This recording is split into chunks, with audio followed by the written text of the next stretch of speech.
இருக்கும். தமிழக மக்கள் முதல் இந்தியாவும் தேசிய அரசியல் சார்ந்த தமிழக அரசியல், தமிழக அரசியலை சுற்றி தான் இருக்கும், தமிழக மக்களை சுற்றி தான் இருக்கும். தமிழக மக்கள் முதன்மையா வச்சு நமக்கு என்னென்ன தேவைப்படுதோ அதை தான் பண்ணணும்.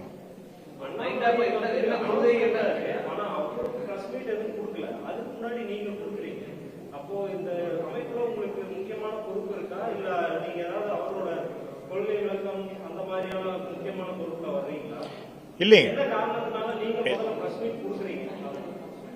பிரஸ் மீட் பிரஸ் பீப்பிள் வந்து 2-3 நாளா கேட்டிருக்காங்க, உங்க நண்பர்கள் தான் கேட்டிருக்காங்க, அதுக்காக தான் நான் கொடுக்குறேன். இது வந்து வீதி லீடர்ஸ்ல இருந்து நான் வந்து ஒரு ஆத்தரைஸ்டு பர்சனா கொடுக்குறேன்னா கிடையாதுங்க. இங்க இருக்கிற நண்பர்களுக்கு எல்லாத்துக்குமே தெரியும் நான் யாரு, நான் என்ன பதவியில் இருந்தேங்கிறது தெரியும். அதை வச்சு தான் கேட்கறாங்க.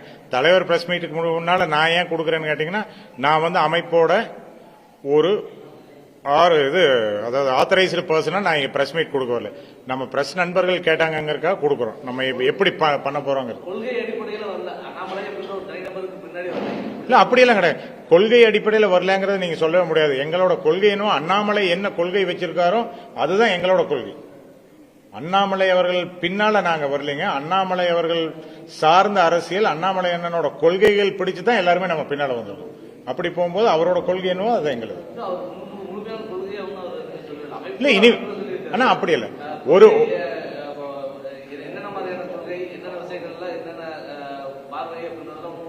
ஆனா எல்லாமே சொல்லுவாருங்கன்னா, இப்போ ஒரு மனிதரை பிடிச்சுதான் நம்ம வர்றோம். அவர் இருந்த இடத்துல என்ன கொள்கைகள் வச்சிருந்தாரோ அவர் பின்னால் லட்சக்கணக்கான தொண்டர்கள் நாங்க வந்து பின்தொடர்ந்துட்டு இருந்தோம்னா, இது நாள் வரைக்கும் அவரோட நடவடிக்கைகள் பிடிச்சுதான் இருந்தோம். அதனால அவங்க வெளியே வந்ததுனால நாங்களும் வர்றோம். கண்டிப்பா அவரோட கொள்கைகள் அப்படிங்கிறது தமிழக மக்கள் நலன் சார்ந்ததான் இருக்கும். அதுல மாற்று கருத்தே கிடையாது. இல்ல, எல்லா மாவட்டத்திலையும் தமிழ்நாடு பூரா இருந்து கொடுத்துட்டு இருக்காங்க. நான் இன்னைக்கு காலையில எங்களோட தேசிய தலைமையிலிருந்து வந்து தலைவரோட கடிதத்தை அக்செப்ட் பண்ணிட்டாங்கன்னு அவங்க பிரஸ் ரிலீஸ் கொடுத்தாங்க. அவங்க பிரஸ் ரிலீஸ் கொடுத்து அடுத்தது நாங்க கொடுத்தோம்.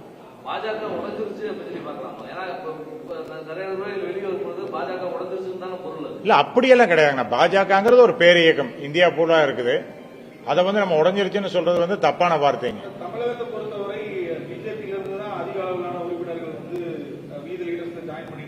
இல்ல, மீண்டும் மீண்டும் நான் அதை சொல்றேங்க. நீங்க பாக்குற பார்வை வந்து பிஜேபியில இருந்து தான் வெளியே வந்து நாங்க அதை வந்து இதுல ஜாயின் பண்ண. பிஜேபியில இருந்து நான் வந்ததுனால நீங்க இப்ப பாத்துட்டு இருக்கிறீங்க. நீங்க அதோட லிஸ்ட் ஆஃப் இதை எடுத்து பாத்தீங்கன்னா, பிஜேபியில இப்ப இன்னைக்கு வரைக்கும் வந்து வீதி லீடர்ஸ்ல இப்ப ஜாயின் பண்ணவங்கள கிட்டத்தட்ட என்னுடைய கணிப்புல 3 லட்சம் பேர்த்துல ஒரு சரிபாதியானவங்க வந்து எந்த அரசியல் அமைப்பும் சாராம இருக்கக்கூடிய படித்த பொதுமக்கள் தான் வந்து ஜாயின் பண்ணிருக்காங்க. இல்ல, அது தெரியாதுங்க. அது ஒவ்வொரு நிர்வாகிக்கும் அவங்களோட இதை பொறுத்தது. அது தெரியாது யாரு ஜாயின் பண்ணுவாங்கிறது நமக்கு தெரியாதுங்க.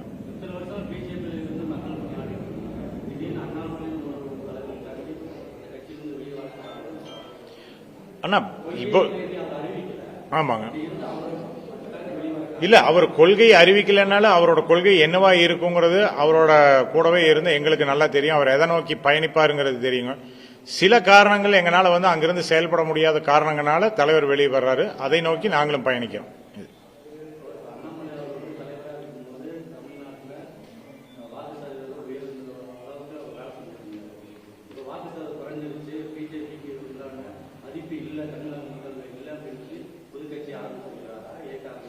ஆனா இல்ல, எங்களுக்கான அவரோட ஸ்பீடு, அவருக்கான ஒரு இடம் அது இல்லைங்கிறது இப்ப வந்து தெளிவா நம்ம முடிவு பண்ணியிருக்காரு. அதனால நம்ம வெளியே வந்துட்டு பண்ணுவோம் அப்படிங்கிறது. அவரோட அரசியல்ங்கிறது வேற மாதிரி இருக்கும். பத்திரிகை நண்பர்களுக்கு என்னை விட முழுசா நல்லா தெரியும் அவர் எப்படி அரசியல் பண்ணுவார் அப்படிங்கிறது. அந்த ஸ்பீடுங்கிறது அவர் வந்து ஒரு இடத்துல இருந்துட்டு அவர் வந்து ஒரு மேனேஜரா இருக்க முடியாதுங்க. அவர் வந்து தானா சுயமா முடிவெடுக்கக்கூடிய இடத்துல இருந்தா மட்டும்தான் அரசியல் பண்ண முடியும். அவர் அந்த மாதிரி ஒரு நபர். எந்த ஒரு இதா இருந்தாலும் வந்து ஒரு ஸ்பீடா ஒரு ஆக்ரோஷமா அரசியல் பண்ணணும், ஒரு நேர்மையான ஒரு அரசியல் பண்ணணும்னு நினைக்கக்கூடிய நபர். அதனால நாங்க தனியா வந்து தனியா பயணிக்கிறோம்.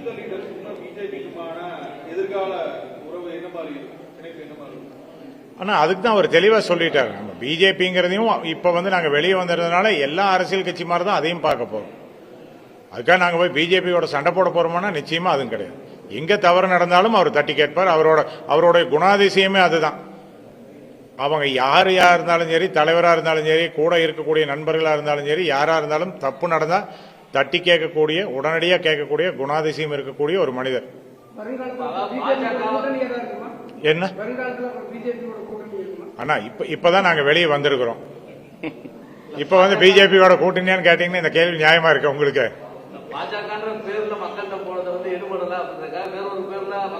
ஆனா அப்படியெல்லாம் கிடையாது. பிஜேபியோட சித்தாந்தம் வேற, எங்களோட சித்தாந்தம் கண்டிப்பா வேறையா தான் இருக்கும். கண்டிப்பா வந்து தலைவர் வந்து அடுத்த பிரஸ் மீட்ல எங்களோட சித்தாந்தம் என்ன, நாங்க எதை நோக்கி பயணிக்கிறோங்கிறத வந்து ரொம்ப தெளிவா சொல்லுவாரு. அதனால பிஜேபியோட பி டீமா ஏ டீமான்னு எல்லாம் கேட்டீங்கன்னா அதுக்கெல்லாம் வந்து பதிலே கிடையாது.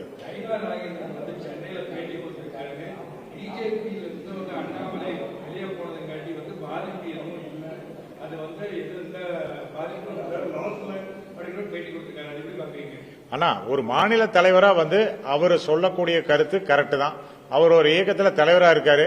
அந்த இயக்கத்திலிருந்து ஒருத்தர் வெளியே போகும்போது இந்த கட்சி வந்து பலம் இழந்துருச்சுன்னு சொன்னாருன்னா எப்படி இருக்கும் ஒரு மாநில தலைவர்? அதனால அவரோட வார்த்தையில அவர் சொல்றது கரெக்ட் தான். நம்ம அதை எப்படிங்க நான் தப்புன்னு சொல்ல முடியும்?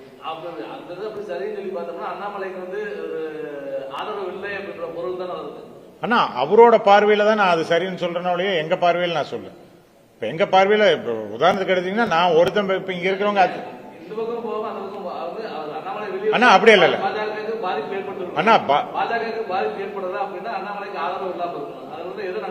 அண்ணா அண்ணாமலை அண்ணனுக்கு ஆதரவு இருக்குதான்னு கேட்டீங்கன்னா இத்தனை பேர் வந்து ரிசைன் பண்ணதுலயே உங்களுக்கு தெரிஞ்சிருக்கும் ஆதரவு இருக்குதா இல்லையாங்கிறது.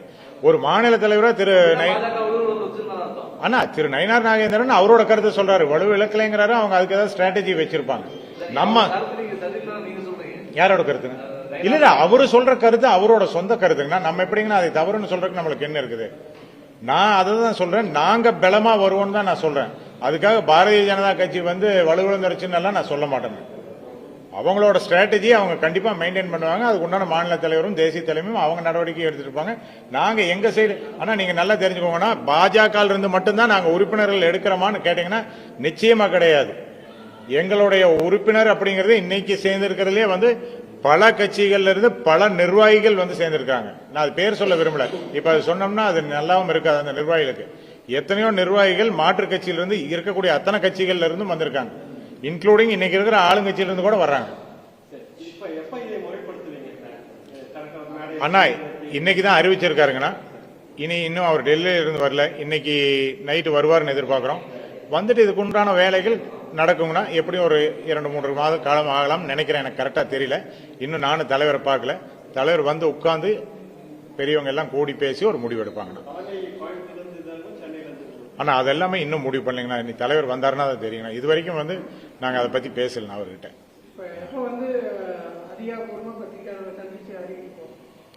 அண்ணா தலைவர் வந்து பத்திரிகையாளர்களை சந்திக்கிறதுக்கு என்னைக்குமே மறுத்ததே கிடையாது. அடுத்த முறை கோயம்புத்தூர்ல என்னைக்கு இறங்குறாரோ கண்டிப்பா இன்னைக்கு உங்களை எல்லாம் சந்திப்பாரு. உங்களோட அனைத்து கேள்விகளுக்கும் கண்டிப்பா பதில் சொல்லுவார். ஆனா இன்னைக்கு நைட்டு தான் டெல்லியில இருந்து வர்றாருங்கண்ணா. கோயம்புத்தூர் கண்டிப்பா வருவாரு. இல்ல இன்னைக்கு சென்னை வர்றாருங்க. அடுத்தது மேபி ஒரு 2-3 நாள் ஒரு வாரத்துக்குள்ள அதிகபட்சமா வந்து கண்டிப்பா கோயம்புத்தூர் வருவாரு. கோயம்புத்தூர் வரும்போது கண்டிப்பா பத்திரிகையாளர் சந்திப்பு நாங்க கண்டிப்பா நடத்துவோம். அதுல மாற்றம்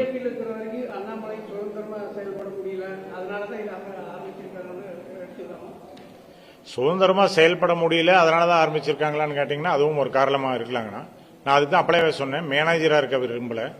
அவர் வந்து முடிவெடுக்கக்கூடிய தனியா சுயமா முடிவெடுக்கக்கூடிய இடத்துல அவர் இருக்கணும். அப்படி இருந்தா மட்டும்தான் அவருடைய அரசியல் நம்ம பண்ண முடியும். அவர் அதை நோக்கி தான் போவார்.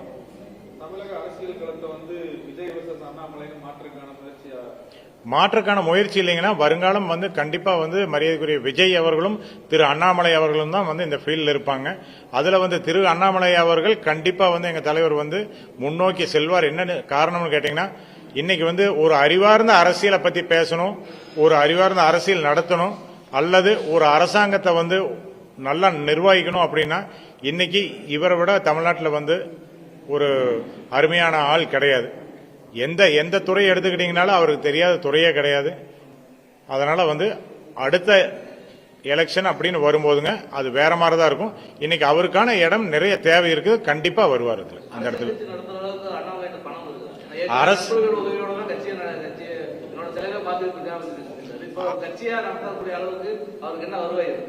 அரசியல் கட்சி நடத்துறதுக்கு பணம் மட்டும் வேணும்னு யாருன்னா சொன்னாங்க? உறுப்பினர் தானே வேணும். உறுப்பினர் தானே வேணும். ஆனா அரசியல நீங்க இன்னும் பணமாவே பார்த்துட்டு இருக்கீங்கன்னா, பணத்திற்கான அரசியல் வந்து இந்த சட்டமன்ற எலெக்ஷனோட முடிஞ்சு போச்சு. எதுக்கு பணம் வேணும் எங்களுக்கு? கட்சி நடத்துறதுக்கு எதுக்கு பணம் வேணா? இங்க ஒரு ஆபீஸ் போட்டா நான் நடத்துறேன் கோயம்புத்தூர்ல.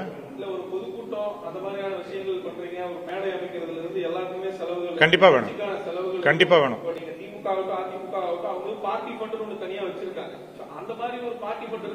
ஆனா எங்களுக்கு பார்ட்டி ஃபண்டுன்னு தேவையில்லை.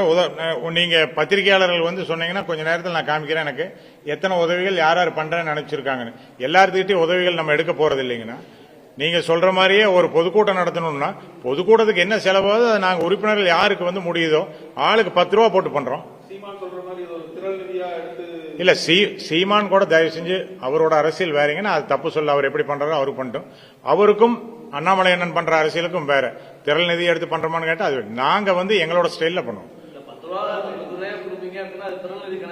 அப்படி இல்ல வேண்டாம்னா கோயம்புத்தூர்ல நடத்துறதுக்கு நாங்க 2 பேர் வந்து யாரோ 2 பேர் பண்றோம். சென்னையில் நடத்துறதுக்கு யாரோ 2 பேர் பண்றோம். அல்ல இது நண்பர்கள் கிடையாதுங்கன்னா தொண்டர்கள்.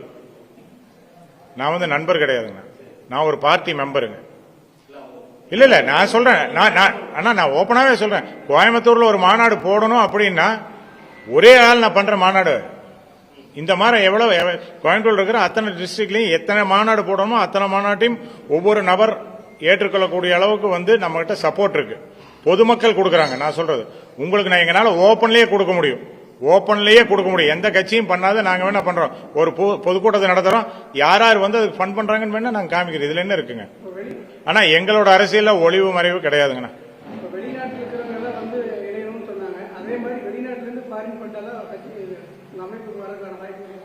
அது தெரியாதுங்கண்ணா. ஃபாரின் ஃபண்ட் வருமானா அதுக்கு நிறைய ரெகுலேஷன்ஸ் இருக்குதுங்கண்ணா. அதனால அதெல்லாம் பார்த்துட்டு பின்னால தலைவர் முடிவு பண்ணுவார். பணம்ங்கிற அரசியல் தாண்டி போயிருச்சுங்கன்னா இன்னைக்கு எல்லாம் வந்து மாறிடுச்சுங்கண்ணா. அந்த அரசியலே வேண்டியதில்லை நமக்கு. அதை தாண்டி வரணுங்கிறதுக்காக தான் இவர் வந்திருக்காரு. திரும்பவும் கொண்டு போய் நம்ம பணம் சேர்த்துறதுக்கு அரசியல் பண்றோங்கண்ணா. நம்ம ஆனா எப்படின்னா நீங்க இன்னுமே அப்டேட் ஆகலையா? அதிமுக திமுக இன்னும் பெருங்கட்சிகள்னு சொல்லிட்டு இருக்காங்க. எங்கன்னா இருக்காங்க இன்னைக்கு? அதை தாண்டி தாவேக வந்தாச்சு. தாவேகாவை தாண்டி இப்ப நாங்க வந்துட்டு இருக்கிறோம். 1,40,00,000 கண்டிப்பாங்கண்ணா. அவங்களுக்கு 60 வயசு ஆயிருச்சுங்கன்னா நாங்க இப்பதான் பிறந்திருக்கிறோங்கண்ணா. சோ எங்களோட ஓட்டம் எப்படி இருக்குங்கிறது இன்னும் கொஞ்ச நாள்ல தெரிஞ்சிடும். கண்டிப்பா அதில் தாண்டி வருவோம். நம்ம யாருமே வந்து தாவேக்கா வரும் யாராவது நீங்க எல்லாம் கணிச்சிங்களா? யாரும் கணிக்கல. அந்த மாதிரி நாங்களும் மிகப்பெரிய சக்தியா கண்டிப்பா வரும். அதெல்லாம் மாற்றமே கிடையாது.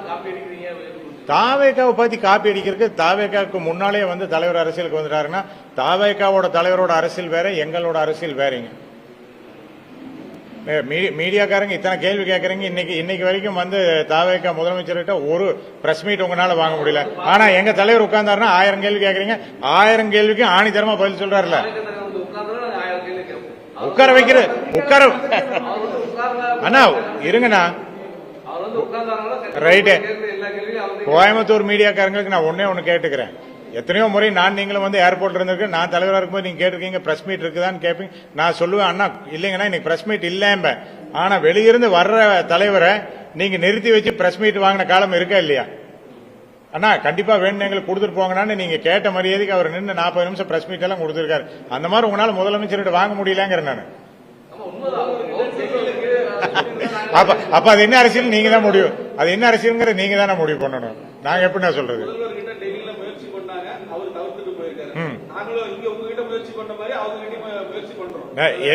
எங்க தலைவர் தவிர்க்கவே மாட்டாருன்னா நீங்க எப்ப கேட்டாலும் எந்த நேரத்துக்கு கேட்டாலும். ஏன்னா எல்லா விஷயத்தையும் உள்ளங்கையில வச்சிருக்கக்கூடிய ஒரு நபர். இந்த நிமிஷம் வரைக்கும் வந்து இந்த நாட்டில இந்த உலகத்தில் என்ன நடக்குதுங்கிறது உள்ளங்கையில வச்சிருக்கக்கூடிய நபர். அதனால நீங்க என்ன கேட்டாலும் அவர் பதில் சொல்லுவார்.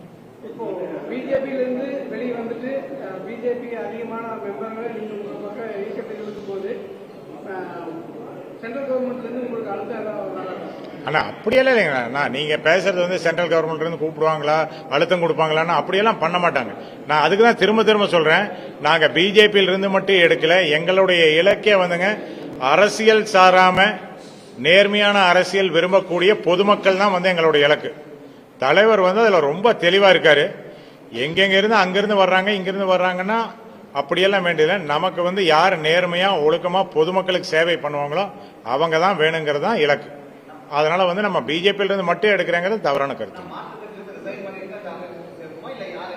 ஆனா இல்ல, கண்டிப்பா மாற்றுக் கட்சியிலிருந்து ரிசைன் பண்ணிட்டு சேர்றதுதான் நியாயமா இருக்கும். இன்னொரு இயக்கத்தில் இருந்துட்டு திரும்ப இங்கேயே இருப்போங்கிறது அது தப்பு. அது